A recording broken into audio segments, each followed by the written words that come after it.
tos risinājumus. Viņš diezgan bagāts arī tajā laikā bija, kā jau ar biznesu nokausēts cilvēks, kurš palika pēkšņi guļus. Viņš varēja atļauties pabraukāt pa pasauli arī un meklēt tātad šos te visus risinājumus, kādā veidā savest sevi kārtībā. Tātad nonāca viņš Tibetā, kur mūki arī viņam palīdzēja tikt ar sevi galā, atjaunot viņam, atveseļot šo viņa mugurkaulu, un pēc tam vēlāk arī viņš apguva ļoti daudz šīs Tibetas un dažādas jogas metodas. Un tā viņš ir, pabraukājot pa pasauli, arī apguvis šīs daudzās metodas. Un šīs metodas viņas ir ne tikai fiziskā plānā, enerģētiskā plānā un daudzos citos plānos. Jo patiesībā, ja mēs skatāmies, tā tad ir Zeme, viņai ir ass, esam mēs, mums ir savas, tas ir mugurkauls. Ezotērikā vēl ļoti labi to sauc arī par, tā tad ir templis, tas ir mūsu ķermenis, un ir altāris, kuru mēs pielūdzam savā ziņā. Ja? Tas arī ir mūsu mugurkauls, jo viņš ir enerģētiskā plānā. Tātad, ja jūs mūsdienās, ar ko jūs varbūt esat saskārušies, jums kaut kas sāp, jūs aiziet pie ārsta, aiziet uz kādu medicīnas iestādi, aiziet pie fizioterapeita, jums iedod fizisko šos te vingrojumus. Tagad redz, kur ir vesels sarakstīņš, sakostiem zūbiem, katru rītu ceļaties un sākat vingrot. Un vēl iedvesmu atrodiet. Ja? Tas viss ir kārtībā, jo fiziskā plānā arī uz kādu brīdi tas viss palīdz. Bet zinot to, ka cilvēks ir tik komplekss kopumā, ka ir šī smalkie plāni, ir fiziskais plāns, tātad ir skaidrs, ka mums ir arī psihosomatika, kas ietekmē, kas mūs savelk ikdienā. Ir darba slodzes, ir stresa, ir ļoti, ļoti daudz dažādi iemesli, kāpēc tātad mūsu mugurkauls pēkšņi vai muguriņa sāk sāpēt. Ja?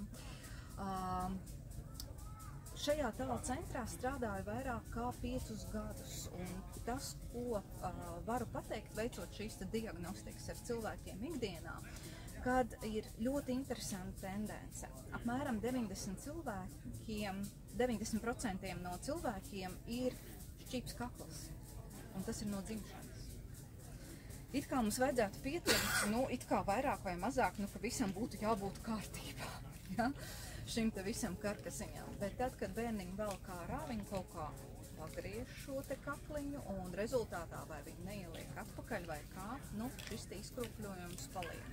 Tālāk šis te izkrūpļojums, viņš arī ietekmē visu pārējo mugurkaulu, jo tas nozīmē, ka arī orgāni tiek sagriezti uzreiz, šeit asinsrite mums ir traucēta uzreiz, tātad pavājinās redze, atmiņas zudumi, bet nerunājot jau pēc Covid, kas jau daudziem notiek, ja? Jo Covid savā ziņā viņš izvilka ārā jau vēl tās problēmas, kuras bija, bet viņš viņas sāsināja, arī tas, kas saistās ar mugurkaulu. Un līdz ar to cilvēki sāk justies sliktāk, un viņi jūt, it kā redzi pasliktinās, bet viņi neviens neiedomājas, ka būtu jāapskatās, kas notiek ar pašu mugurkaulu. Un ja sāk taisnot mugurkaulu un likt vietā šos te skriemelīšus, tad patiesībā uzlabojot šo te plūsmu un cirkulāciju ķermenī, ja, un arī smadzenēs, tad arī redzes skaidrojās un asums atnāk atpakaļ. Ja. Tā ka šīs lietas visas ir saistītas. Tas, kā mēs strādājam diezgan kompleksi. Tātad, mēs skatāmies, tātad cilvēks pie mums atnāk, ir fiziskais plāns pēc ārējām pazīmēm. Mēs varam uzreiz jau redzēt, ir kaut kur nobīdes, ir rotācija ķermenī, kur ir savilkumi muskuļos, uzreiz redzēt arī psiholoģiju cilvēkam, izrunāt viņa ieredumus un tādā veidā jau nolasīt šo te visu tā kā, informāciju par cilvēku. Kā piemēram, jūs tagad sēžat. Izdarīsim tādu praktisku darbiņu. Iztaisnojam mugurkauliņu. Sīvietēm ļoti patīk šīs te kājiņas pāri, un tas ir ļoti sievišķīgi un jauki. Bet ja varētu nolikt tātad, lai visiem kājiņas ir uz zemes, mēs esam sazemētas tagad, ja, te mums ir sievietes, lielākoties viens vīrietis. Un tagad noliekam tātad šo te kakliņu tādējādi, ka redz, kur mēs nedaudz tā kā pastiepjam arī šo te mugurkauliņu. Tagad mēs pieliekam vienkārši pirkstiņus sev klāt šeit. Ir pirmais skriemelīts augšā un pamēģinam viņu sataustīt. Tad pieliekam šeit uz otro skrīmalīti un izejam cauri tātad sevi līdz šejienai. Līdz muguras augšdaļai. Vienkārši paša skatu sevi pataustāt. Ir kāds cilvēks, kurš grib, lai es viņu pataustu? Jā. Jā. Nācit.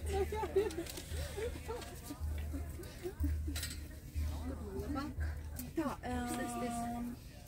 es varētu paņemt krēsliņu tūlīt. Jā, tūlīt atnesēšu. Reku, jums ir pašai krēslis. Nu, viņš ir tāds taburetīti atnesīšu. Tad es jums tieši dziļāk.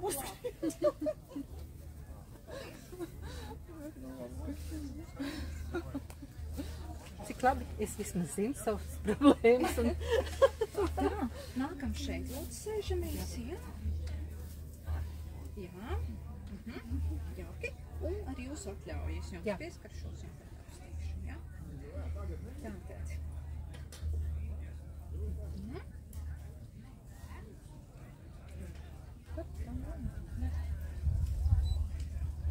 Tā, vispirms, ja mēs skatāmies, jā, ko lielāko daļu, lielākoties cilvēki ir sataustījuši. Saniem, lai cilvēki redz, ko... Uz saniņiem varbūt. Jā, lai cilvēki redz, kuras skatos, jā. Ko tur dari? Vispirms apstīties, kā viņi ir apsēdusies, jā. Viņi ir apsēdusies, tā jums varbūt ikdienā darbiņš ir bijis daudz pie datora, sēdošs darbiņš, jā. Arī ieradumi veido mūsu ikdienu, mūsu mugurkaulu. Jā, uzreiz redzam, ka šeit, tātad, kā jūs sauc? Valda. Valda ļoti patīkami karīni. Šeit veidojās tāds kā pauguriņš. Jā.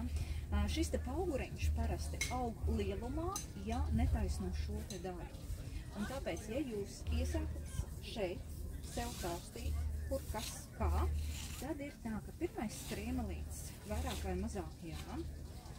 Pēc tam aiziet šī daļa, redz, kur es šādi te daru, ja, un te ir pilnīgi nospriegots. Ja. Pamēģināt arī šādi te pataustīt sevi, ja, kur ir pilnīgi tā kā vismaz šai kundzei ja, kā jums ir. Arī krakšs nedaudz, varbūt tās cīpsliņas, ja ir tātad muskulīši savilkti, ja. Šī daļa, ja? Tas nozīmē, ka šī spriedzīte jums jau aiziet uz pleciem un tā tad aiziet arī uz karpāliem kanāliem, uz katru no šiem te kanāliņiem, kas mums ir arī meridiāni pirkstiņos. Un tātad pirkstiņi mums arī ir katrs pirkstiņš saistīts ar tātad konkrētiem orgāniem. Rociņās tātad ir visa mūsu organismu sistēma, ja? Un tālāk mēs redzam šeit, ka šeit jums iet uz iekšu, šeit jums iet uz āru, šeit jums aiziet tāds uz iekšu, un rezultātā kā kompensācija jums šeit aug pauguriņš, ja? Šis te pauguriņš. Ja jūs neko nedarat ar šo pauguriņu, tad viņš apaug tātad ar taupvielām, ar sāļiem, ja? Arī dažādas stadijas. Ja? Jūsu gadījums, es nezinu, grāmatvežiem parasti ir milzīgs šis te pauguriņš, ja? Bet tad, kad mēs sākam strādāt ar to visu, mēs sākam viņu tātad izdzenāt, stiept un masēt nedaudz, bet tur jāzina kādā veidā, ja? Jo principā masēt nedrīkst, tur jāzina kādā veidā to drīkst visu darīt. Ja? Un tad arī sākam laist vaļā, tad arī uzlabojās visa cirkulācija arī rokās un rokas vairāk netirpst. Ja? Tālāk. Vēl ir ļoti interesanta lieta uzreiz, ko pasaku visiem. Ja, ja šeit ir problēma zona, ja jūs arī sev esat atklājuši, ja, ka kaut nestāv kārtībā, ja, tur nav vietiņā, ja, kāds no skriemelīšiem. Tālāk ejot cauri, tātad mugurkauliņam. Ja. Redz, kur. Tātad šī vietiņa, kas ir augšpusītē, lai cik interesanti nebūtu, viņi ir saistīti ar apakšējo zonu. Tātad, ja jūs aizietu pie fizioterapeita vai kādā ārsta, viņš iesāktu jums, pieņemsim, jums sāpētu šī zona. Viņš jums dotu vingrojumus cītīgi, ko mēs varētu darīt šai zonā. Ja? Un jūs sāktu strādāt, bet patiesībā šo zonu nevar atlaist, ja jūs paralēli nestrādājat ar šo zonu. Ja? Jo viss mugurkauls ir vienota sistēma. Ja? Jūs sākat strādāt ar šo zonu, pastrādājat ar šo zonu, un otrādāk ar šo zonu un ar šo zonu. Visbiežāk cilvēki ir tā, ka viņiem ir 60–70%, kas sāp šī zonā. Viņi ir vienkārši savilkta, ja, un tiek traucēta šī visa asinsveida. Ja. Var pastāstīt, sākotnēji bija šīs zona, kas sāpēja? Jā. Un pēc tam problēmas sākotnēji bija tādā zonā. Nu, re.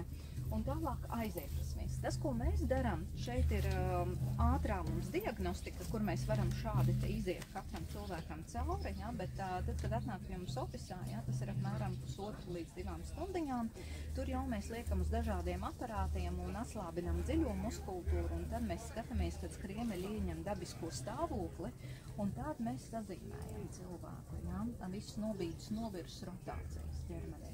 Tas, ko es sākumā pieminēju, ka cilvēki tad, kad piedzimst maziņš bērniņš, viņam jau ir šķīps kakliņš, dēļ tā, ka viņi vēl kārā, nu, nedaudz šādi te sagrozot. Un pēc tam tā rezultātā arī lielākoties cilvēkiem arī ir šī te rotācija ķermenī. Jā, rotācija, ko nozīmē uzreiz rotācija? Viens gurniņš aiziet uz priekšu, piemēram, uzreiz tātad visi orgāni ir ietekmēti, jāstāst pēc nabiņas, kuri orgāni, ja, vai labā vai kreisā pusītē, ja, un tādā veidā tad būtu tālāk tad jātaisno un jāstrādā ar šīm vietiņām. Ja? Priecāsimies arī, ja jūs atnāksiet pie mums pastrādāt. Padomāšu, tagad dzīvoju laukos. Jā, labi, paldies jums. Var jau pārkāpt pārti, nav jau problēmas. Tik. Saki nav. Tad, tas, ko tikko jums rādīju, tad visi ir pataustījuši kakliņus, ir atraduši, tātad ir kaut kādas nobīdītas novirzētas. Tātad, zinot to, ka tas arī aiziet mums uz pleciem un aiziet arī uz pirkstiņiem. Tas, ko es piedāvātu jums, šobrīd paspēlēties. Šādi te. Jūs varat vēlāk ar kastanīšiem, ar ābolīšiem, vienalga kurā rokā. Jūs pēc tam samērāt.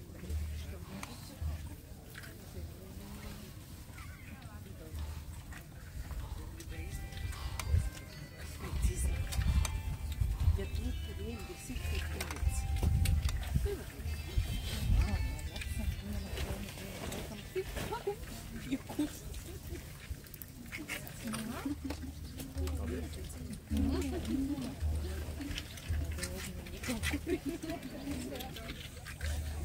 Tātad, ko mēs darām? Šādi te kustinot tātad un rotējot viņus, jā, mēs pirmkārt strādājam ar visiem meridiāniem, mēs to izdarām ar vienu rociņu, pēc tam mēs mierīgi to visu pārliekam otrā rociņā un izdarām ar otru rociņu. Un tādā veidā, kas notiek? Mēs sākam harmonizēt savu smadzeņu darbību, vienu pusi un otru pusi, jā, jo arī, ja mēs skatāmies pēc statistikas, jā, atkarībā no tā, cik šķīps ir mugurkauliņš un kur kas mums ir noticis, jā, tad viena puse mums var strādāt labi, raiti, piemēram, akmeņi, ja, bet radošais atkal varbūt var bremzēt. Ja, un tāpēc arī mēs esam tātad analītiski un esam radoši. Ja, ideālā variantā mums būtu jāsabalansē tas viss un sevi jāiztaisno. Ja. Tādā veidā šis ir fiziskais variants, kā mēs to varam darīt, bet ir arī ļoti daudz vingrojumu, kas ir enerģētiskie varianti, ja, kur mēs arī liekam klāt tātad šo enerģētisko plānu, un tādā veidā arī mēs iedarbojamies vēl kompleksāk. Ja? Droši, kamēr mēs runājam šeit, ja, droši varam paspēlēties. Un šodien tātad mums šī lekcija ir tāda, kad es sākumā vienkārši iedodu tādu nelielu pavisam ievadu, ja, tajā visā, ar ko mēs nodarbojamies, ko mēs darām. Bet mums vēl pievienosies šeit puisis Andrejs, kuram ir fantastisks atveseļošanās trenažieris, kur arī var pastiept sevi. Ja. Pie mums jāatnāksiet šeit cepurē, mēs jūs pastiepsim, ja, un tad iziesiet arī masāžas procedūru ar elektroimpulsiņiem. Un tālāk vēl mums pievienosies Aleksandrs, kas, redzat, uzrakstīja veda puls un planēta Ajurvēda. Ja. Jo tad, kad mēs strādājam ar mugurkaulu, sākam viņu tātad taisnot gan fiziski, gan enerģētiski un rotācijas likt vietā. Ķermenim ir jābūt spēkam un minerālu vielām. Tātad, ko tas nozīmē?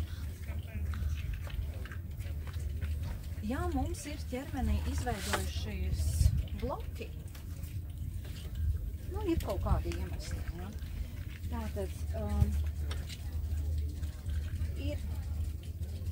šeit ir normāla vairāk vai mazāka situācija. Šeit šie starpdiski jau ir saplicinājušies, un tad viņi sāk apaugt ar sāļiem. Ja? Tā ir tāda tipiskā situācija. Ja? Dažādās ķermeņa zonās tas varētu būt. Jā, jūsu gadījumā, jā, te pauguriņā ir tas mums. Ja? Tātad, tas, ko mēs varam darīt, mēs varam sākt lēnītēm vērt vaļā šos te diskus, un tālāk, lai šie diski atjaunotos un uzlabotos, mums šeit plūsma ķermenī, mums ir vajadzīgi mikroelementi, ja? Mums ir jāpabaro skriemelīši, ja? Un tātad šie starpdiski. Tas ir tā kā eņģe pēc ziemas, parasti mēs dodam šādu te piemēru, ja? Ka nedrīkst neko strauji raut, neko strauji darīt. Ir vienkārši ar mīlestību jāpieiet mugurkaulam un jāsāk viņš lēnītēm iekustināt. Un pēc tam arī liekot klāt enerģētisko plānu un pabarojot to visu un mainot ieradumus. Kā mēs sēžam, kā mēs stāvam. Ja? Jo tagad arī jūs sēžat šādi, piemēram. Ja? Ideālais variants, parādīšu, kā būtu jābūt. Par cik lielākoties cilvēkiem šeit ir nobloķēts. Tātad šeit ir traucēta asinsrite un plūsma enerģijas ķermenī un šeit. Tad ideālais variants būtu, redz, kur jūs šādi te atpakaļ noliekat muguriņu, it kā atverat šeit skriemeļus. Tas būtu ideālais variants, kā jums vajadzētu dators visur iekārtot, ja sēžat mašīnā vai esat kaut kur koncertos, kur ilgāk sēžat. Ja? Šeit jūs atverat to visu. Un tālāk galviņu arī šādi te noliekat uz atpakaļu. Un šeit arī jums atverās skriemelīši. Un tas ir jau pirmais solis, lai uzlabotu plūsmu ķermenī. Kā jūtaties? Nav īsti skaidrs, kā tā atvēršana tur ir. Tas ir līku muguru uztaisīt? Nē, taisni. Redz, kur. Mēs parasti cilvēks sēž šādi. Tas, ko mēs piedāvājam, redz, kur ir šādi. Tikai dibenu, vairāk uz dibenu aizmugures sēdēt. Jā, šī vietiņa mums aiziet zem sevis. Tātad šeit ir vairāk piespiežam pie sienas. Šeit mums uzreiz tonizējās vēderiņš, kā kritērijs, ja, ko var uzreiz sajust. Augšdaļa mums paliek taisna, krūtis vaļā, un šeit mums tātad redz, kur mēs pastiepjam galviņu. Parasti to, kā jābūt tātad šim te kakliņam, to sajūt, kad mēs iekaram šajā te cepurē, ja, un cilvēkam pastiepjam. Tad uzreiz ir skaidrs, ka šī daļa viņa stiepjās debesīs. Ja? Šādi te. Un tātad turpinot par šiem te sāļiem, ja, tātad tas, ko mēs vēl izmantojam par instrumentu, ir, un ar ko mēs atšķiramies arī no citiem, ir dzīvības enerģijas pulsācija. Ko tas nozīmē? Ja dzīvē jūs esat kādreiz uzrāvuši pirkstiņu, viņš sāk pulsēt. Viņš sāk dot signālus uz smadzenēm, tātad tur ir sāpes, tur ir kreņķis, tur ātrāk jāsavērt kārtībā. Ja? Un smadzenes tātad tālāk organizē visu plūsmu ķermenī, asins, minerālu vielu un tādā garā. Tātad mēs savukārt darām to tā, ka mēs ierakstām cilvēkam dzīvības enerģijas pulsāciju labsajūtas stāvoklī, augstākās vibrācijās. Un pēc tam tātad mēs liekam klāt to ar kupolu uz šīm vietiņām, lai viņas saņemtu šo te impulsu, kā ar viņu ir pastiprinātāk jāstrādā, koncentrētāk, bet augstākās vibrācijās, lai notiktu reģenerācija un atvesaļošanās. Tas ir tas, ko mēs arī piedāvājam kā instrumentu. Vēl savienojot tātad fizisko plānu un enerģētisko plānu, ja, vingrojumus dažādus, mēs arī varam pielikt klāt šo te dzīvības enerģijas pulsāciju. Katrs no jums var sākt strādāt ar savu pulsāciju. Un tā jau ir augstākā pilotāža, nonākt rezonansē ar visu plūsmu ķermenī. Ja? Un tad arī šī taisnošana arī sāk notikt daudz raitāk. Man ir jautājums Jā, par to lūdzu. enerģētisko plānu. Jā. Vai jūs caur tām vibrācijām, ja arī cilvēks pats var to izdarīt? Sākumā tur ir dažādas pakāpes, kādā mēs strādājam. Kad atnāk cilvēks, mēs sākam ar to, kad ir fiziskais plāns un nedaudz enerģētiskais plāns. Un tad mēs palīdzam ierakstot šo viņa dzīvības enerģijas pulsāciju, jo ir zināms, kā ir 4 asins grupas, bet ir 5 pulsāciju grupas, par ko maz kas runā. Vēlāk Kad cilvēks jau ir enerģētiski gatavāks un jau ir pastrādājis ar sevi un jau ar vaļā acīm redz šo te paralēlo plānu, tad mēs sākam dot jau instrumentus un vingrojumus, kur cilvēks pats sāk strādāt ar savu pulsāciju. Tad šo te ierakstīto pulsāciju jūs panākat to, ka cilvēks var redzēt paralēlos plānus. To mēs panākam ar dažādiem vingrojumiem. Jā, ar fiziskiem un enerģētiskiem, jo mums daudz kas būs, mēs spēlēsimies tā kā ciguni, reiki, dažādas šīs te prakses, mēs spēlēsimies ar šīm te lietām un arī kārtosim. Mēs izmantosim Tibetas metodas, jā, kādā veidā viņi redz, piemēram, visus savus iekšējos orgānus, un to mēs arī mācāmies darīt. Ja? Un tā dzīvības enerģijas pulsācija, viņa ir vairāk kā sākumā kā tāds liels grūdienis ķermenim, lai gan ķermenim, gan arī apziņai un smadzenēm, lai tur sāktu notikt ātrāk reģenerācija.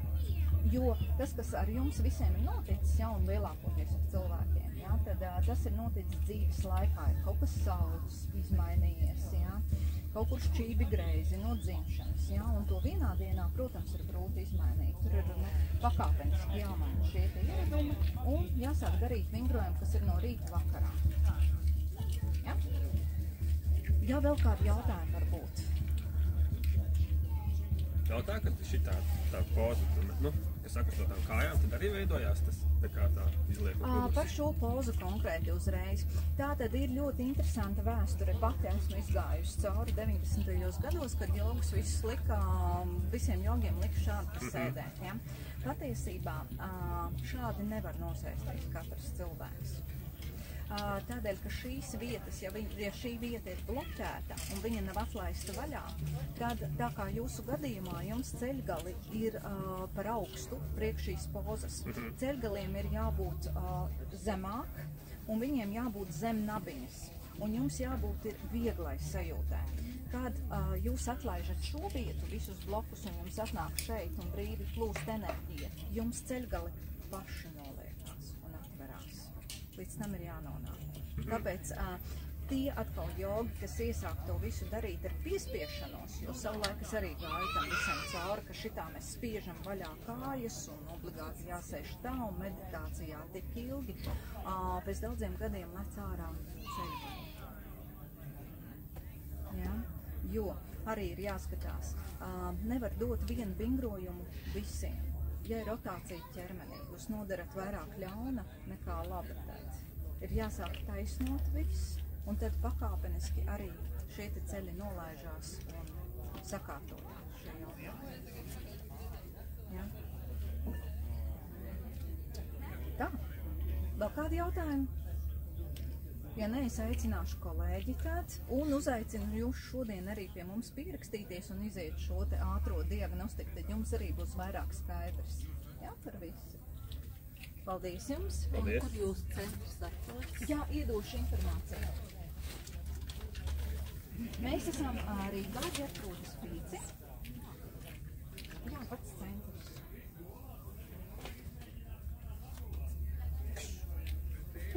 Es gan jau neatlasīšu. Vai es varētu lūgt, mums šeit ir 2 klienti, kas jau pie mums ir bijuši, jau kaut ko ir padarījuši, ja varētu kādas atsauksmes sniegt vai kādu informāciju, kā ir gājis pie mums, vai ir palīdzējis Silvija. Pats galvenais ir, ka jābūt gatavam pašam strādāt. Jo instrumenti jums visi tiks iedot. Jā, apmāca, parāda, visi pašiem jāstrādā. Bez darba nekas nav. Tas ir pašam jāstrādā, pašam jāvingro? Jā. Nē, var visādi strādāt, pie datora var strādāt. Nē, bet vingrot arī var dažādi. Jā, un to parāda, kā pareizi. Un visideālākais variants ir, ja to visu var integrēt savā dzīvē. Nevis tā, kā es teicu, redz, kur mēs saņemam sarakstu, tagad sakostiem zobiem, no rīta pieceļos, tagad es to visu darīšu. Nē. No rīta mēs pieceļamies, mēs izdaram konkrētas lietiņas gultā, labsajūtā. Tālāk ejam, daram nākamos vingrojumus, tālāk izdaram kaut kādas savas lietas. Ja mēs stāvam virtuvē, tad mēs stāvam šādi kaut ko gatavojam un daram. Ja? Mēs mācāmies šīs lietas visas darīt, ja, un noņemt slodzi tātad arī no šīs daļas, ja, kas ļoti daudziem ir sāpīgi. Vai Alīnai ir arī kaut kas sakāms? Jā, es varētu pateikt, es tā kā attiecībā uz jauniem fenomēniem ceļu sākumā, un tāpat kā Karīna esmu daudz ko darījusi pirms, un ceļus mezglā un vēl uz kaut ko. Un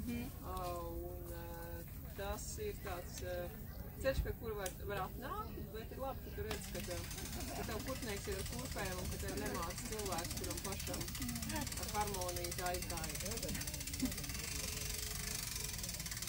Paldies! Tā, Andrejs mums tagad līdz lūkšu Aleksandru vai Andreju.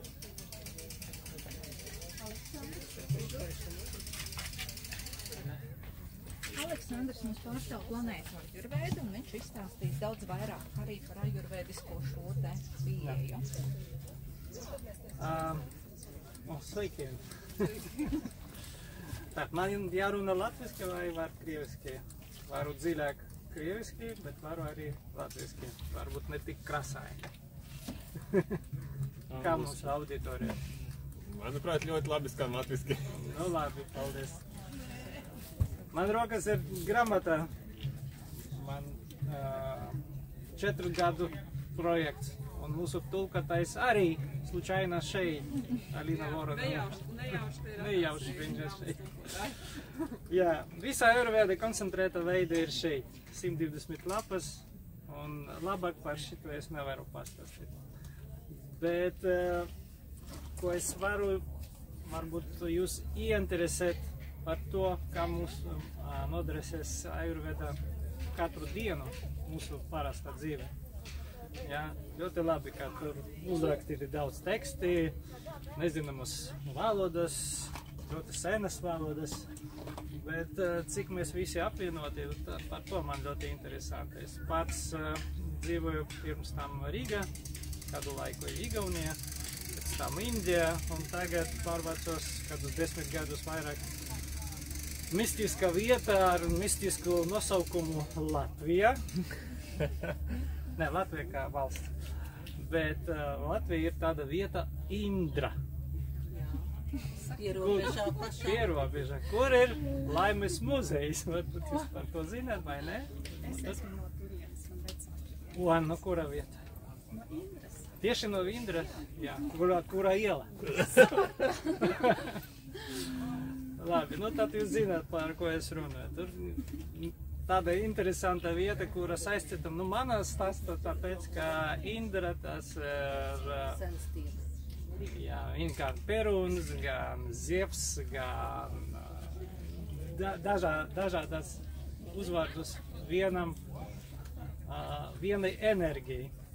Ja, bet pēc kādā iemeslu dēļ Indra arī atrodas Latvijā. Latgalēs. Kad es biju Indijā, arī šo zemi pavadīju ar ģimeni Indijā, es radu indiešiem ceļuzīmi Indra, un viņi neteica, kā tā var būt. Bet pēc tam es radu viņam otru ceļuzīmi, manas mājas nosaukumu Brahmani, un viņi vēl vairāk netica. Un ja jūs parādītu ceļzīmi Dagda, viņi arī netica. Jā, un arī irlandiešiem ir Dagda, tas ir dievs, kas atbildīgs, kad viņš dobri boh. Labestības dievs. Bet Dagda, nu, viņam nosaukums, protams, pēc citiem dēļ, tā kā tur bez nodeļ. Nekas nebija Dagda. Arī mums ir Malta pa ceļam, jā, uz Rezekni. Bet tas nav ar Maltu saistīts. Tur, kur atrodas Dzirnavas, kur Maltas. Nu, un visa informācija izšifrēta mūsu valdi, gan krievu valdi, gan latviešu valdi. Bet pirmsākums šajā grāmatā, un tas ir sanskrīts. Sanskrīts pirms valda visiem mūsu valdiem, īpaši šeit.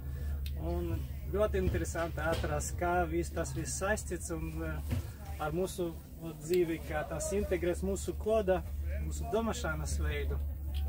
Un mēs pārsvarā par to visu zinām, bet ļoti labi aizmirstam. Un, kad jūs mācāt, sāksiet uzzināt vairāk par gan ajurvedu, par jogu, par astrologiju, veģisku īpašu.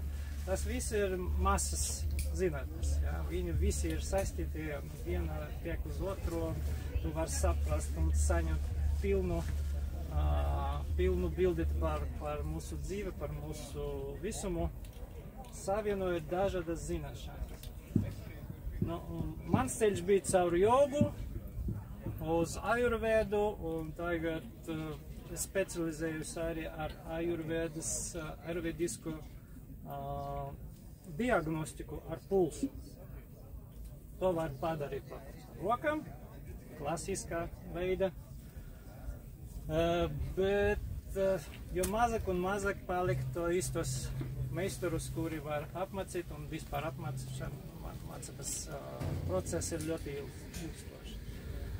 Jo klasiskā ajurvedas ārsta apmācības laikā viņiem plus mīnus zina 3 līmeņu diagnostiku. Tos 3 pulsu veidu. Ārējo, video un dziļo. Bet vispār ir 7 pulsu veidi. Un par to zina, pašlaik viņš joprojām dzīvs, doktors Vasants Lācis. Par to jūs laikam dzirdējat, ja jūs nedzirdējat, pagooglējiet Vasant Lāt. Viņš no Pūnes, tas pie Mumbaja. Un 70 gadus, kad pirmie ārzemnieki atbrauca mācīties uz Indiju, tas bija doktors Roberts Svoboda no Tehasa. Viņš no Čehijas vecāki viņam, bet viņš ir amerikānis. Un David Fraulis. Viņi tagad vislielākie ajurvedas zvaigznes pasaules horizontā. Ja? Un viņi pierunāja doktoru Vasant Lādu, un tagad viņš jau 20 gadus praktizē Amerikā. Bet pirms tam bija Padomju un Indijas kopējs projekts saistītais ar 77. gadu lidojumu uz kosmosu.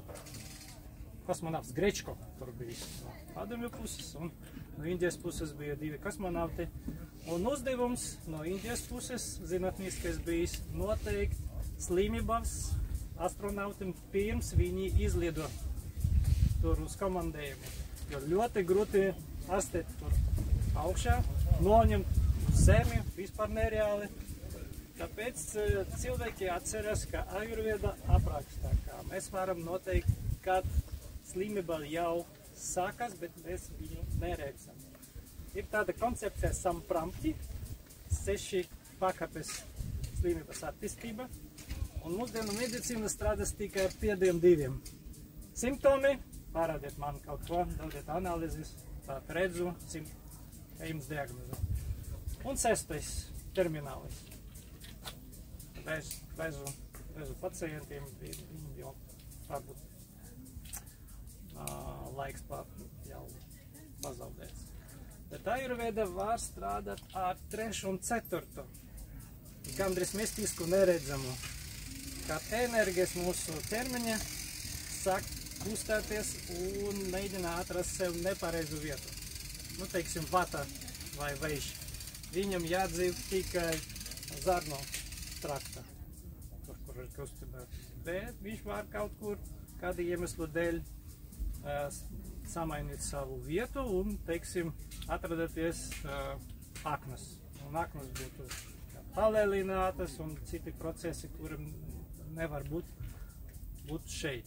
Tā kā ar šo vedapulsu diagnostiku un ar manu pieredzi mēs varam noteikt to, kā jūs pagaidām neredzat, bet mēs varam viņu sajust un saprast, ko mēs varam darīt ar to. Kādi augi jums noderēsies, kādi jogas pozas vai asanas jums pašlaik būtu labi. Šeit pirts festivālī jums būs personālais pirts režims. Tur būs gan temperatūra, gan vidrums. Protams, jums jāpierunā kādu pirtnieku, lai viņš dara pēc tā recepte. Jo viņam savas domas, protams, visiem. Gan būs rekomendācijas... Negribētu piekrist. Nu, labi. Principā labs pirtnieks pats nevada procesu. Labs pirtnieks strādā ar to, kā vajag konkrētajām aramajām. Tāpēc es nepiekrītu, ka kurš pirtnieks pierunāt, kā viņam vajag. Давайте eksperimentu taisīsim. Mums būs mērījums ar kādam cilvēkam, un viņš pie savu izvēlēto pirtnieku pienācies un neteica viņam, ka viņam jau ir kaut kā. Es neredzu labos pirtniekus. Piedošanu, bet neredzu. Начали за упокой, закончили за здравие. Nu, tā ir. Bet te jums instrukcija. Mazliet dot man vārdu. Davai. Jo es jūtu, ka pirts tēmā mums var krustoties zobeni. Tas tā mums šoreiz laikam nebūs uzdevums. Nē, nav uzdevums, protams. Bet tikai man nepatīk, ka runā šādas te lietas, nezinot. Es domāju, ka mums bija darīšana ar valodas. Pat cik Aleksandrs tomēr brīvi runā angļu, krievu valodā, latviešu valodu viņam ir vismaz trešā. Trešā. Pēc vēl hindi acīm redzot ir piemācījis. Tagad somu vairāk. Somu. Es arī gribu teikt pāris vārdus, un es gribu pāris vārdus pateikt par to, kas stāvēs šīs grāmatas, kā jau te Aleksandrs pieminēja. Tātad mani sauc Alīna, uzvārds Voronova, varbūt kāds par mani kaut ko ir dzirdējis, es šeit uzrakstu Spīganai, un tā ir sanācis, ka šajā te gara darbā es esmu tulks. Grāmata saucās Dzīves vieduma rokas grāmata. Kā jūs domājat, kāpēc? Mums bija liela problēma ar grāmatas nosaukumu, jo angliski viņi saucās God's Manual for Health. Un tad mēs izdomājām, ka latviski pateikt, ka Dieva rokas grāmata veselībai mūsu kristīgā egregorā izklausīsies mazliet necienīgi. Tad mēs operējām tā un šitā un atcerējāmies, ka ajurvēda vispār ir zinātne par to, kā dzīvot. Un kas ir ļoti interesanti, ka šeit, ja jūs domājat, ka par ajurvēdu ir tikai receptītes, smērītes, zālītes, burciņas un eļļiņas masāžām, tad te patiesībā ir ļoti daudz procesi. Jums te būs, piemēram, tests, kas man ļoti patīk, tabulās ļoti uzskatām, viņi ir ļoti vizuāli, kur ir teikts par to, kādi sapņi rādās, kā pēc saviem sapņiem diagnosticēt sev došas. Tātad, kuras no enerģijām, kuras stihijas jums nav balansā. Ļoti... Sapņi nerādās. Ja sapņi nerādās, tas arī ir diagnostisks rādītājs. Gribu pastāstīt vēl mazlietiņ, jo aiz katra metoda nes sevī leģendas. Ja, mums ir leģendāri ķirurgi, mums ir leģendāri kordiriģenti, mums ir leģendāri pirtnieki, kuri kādreiz, piemēram, bijuši psihoanalītiķi un tā tālāk. Bet šeit arī ir leģendas.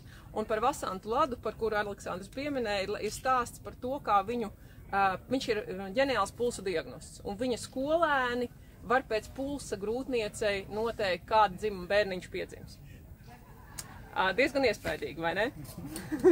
Lūk, par Vasantu Ladu ir tāds stāsts anekdota, kad viņa skolēni nolēma viņu izāzēt. Un viņš tik labi diagnosticēja, ka viņš diagnosticēja uz aklo. Un viņam pacientus atved aiz aizkariņa, striķītis, un viņš pēc striķīša var nolasīt pulsu. Nedomājieties, cik jūtīgs ir cilvēks. Un viņam vienreiz ņem un atved govi. Un striķīti piesiena govī caur aizkariņam. Man iztēle atsakās zīmēt, kā tas viss notika, bet izklausās diezgan uzjautinoši. Lūk, uz ko Vasants Lats ļoti tādā cienīgi, viņš ļoti tāds skalsns, elegants, inteliģents indiešu ārsts, saka, ir jūtams, ka paciente ir ļoti mierīgs temperaments, viņa ir ļoti līdzsvarota pateicoties veģetārajai diētai, bet iespējams ir nedaudz lēnīga gremoša. Lūk, un vēl, kas droši vien vēl viens pārsteidzošs fakts, ar ko es gribu nobeigt, mums visiem liekas, ka ir mūsdienu medicīna un ir kaut kas sens, kuru mēs velkam no kaut kādām pažobelēm, papirusiem, kaut kas tāds, kas ar mūsu dzīvi nav nekāds saistīts. Tad šeit jūs ar izbrīnu atklāsiet to, jums būs līdzīgas emocijas, kā man tulkojot, ka izrādās ajurvēda patiesībā ir pamatā ļoti daudzām mūsdienu zinātnēm. Es jums piedāvāju nosaukt vienu ļoti modernu, ļoti populāru šobrīd ķirurģijas veidu, kuram varētu būt sakars ar ajurvēdu. Žēl, ka es neesmu sagatavojis balvu, bet jūs varētu mēģināt minēt. Kādu ķirurģijas veidu ir izgudrojuši ajurvēdas ārsti? Nē, to nevajag. Balvas tāpat nav. Tas nebūs balva. Gribu balvu. Padomāsim kopā, kāda ķirurģija, kā jums šķiet, varētu būt radusies ajurvēdas laikos un aprakstīt ajurvēdas traktātos 5000 gadus apmēram atpakaļ. Starp citu uz bērzu stāsīm, mums te blakām bērzi aug. Idejas. Jebkura. Kādus ķirurģijas mēs zinām? Neiroķirurģija zina tikai. Neiroķirurģija. Labi, vēl. Kādas vēl mums ir ķirurģijas? Sirds, mugurkauli, asinsvadu, labi. Vienu nenosauc. Tāda, kas dzīvībai nav vajadzīga, bet kurai tērē daudz naudas. Plastiskā? Plastiskā. Bingo. Bingo. Žēl, ka nav tāda balvas. Ir vesels, un šeit grāmatā par to ir minēts, ir vesels traktāts, kurā ir aprakstīta plastiskā ķirurģija. Tātad deguna traumas, attiecībā uz, pats sakot, sejas žokļu ķirurģija tika aprakstīti jau tādi instrumenti, un pamatprincipi tiek izmantot joprojām apmācot sejas ķirurgus. Tā kā uztveriet ajurvēdu kā kaut ko ļoti mūsdienīgu un modernu, un integrējiet savā dzīvē, un te noteikti ir cilvēki, kas jums ļoti to palīdzēs izdarīt. Galvaskausa trepanācija. Un galvaskausa trepanācija, jā, tas tā par to arī, bet tā. Ja jūs gribat par sevi uzzināt ar šo pieeju, es tepat būšu pie tās šķūņa. Kur tās grāmatas var iegādāt? Var arī pie manis tagad iegādāties speciāla cena. Mums pasakuma laika tikai 10 eiro, parasti viņa 15. Un diagnostika būtu, gandrīz stundu es jums veltīšu, būs 35 eiro, parasti 50, tā kā atskaiti uz jūsu e-pastu ar PDF failu. Pagaidām viss, ja būs personāli jautājumi, lūdzu, laipni lūgti. Un varētu pagaršot, man dažādas ir ņakšņi. Nakšķi.